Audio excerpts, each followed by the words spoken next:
gubaaba tawxiida baan maanta gelayaaye waxaan idin guddoonsiinayaa gunud caqiidaaye ilaahayna geerida horteed haydin gaaran siiyo anna gabayga guushiyo jannadaha iigu gaarhseeyo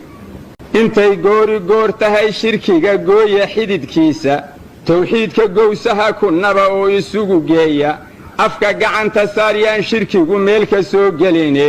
weligiin ku giijiya ilaa madaxa loo gooyo ha ku gorooro dhiiggiinna oo geliya laabtiin ha ku gorooro dhiiggiinna oo geliya laabtiin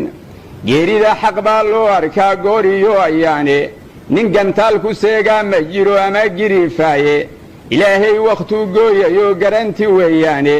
adigoo ka gaarsiile baad gabax tidhaahaaye markaad gogosha ku aruurtid baad goca sharriintaaye goonyaha markay kaa saftaan gacaala taag weyday ilgadoontay neef kala go'diyo dumar galaayuusay oo gurubbadaadii waxbana kaaga geli weyday gurboodkiiyo gamboolayda iyo kii garaad yariba naf gunaanadkii taagan bay gadagadeeyaane hadba ow gabraalsanaahayay gool u qalayaane ama gaalka huuradaa leh bay ganiiyo siiyaane ma gartaa ningeeryoonayoo galaab carrabaaye ma gartaa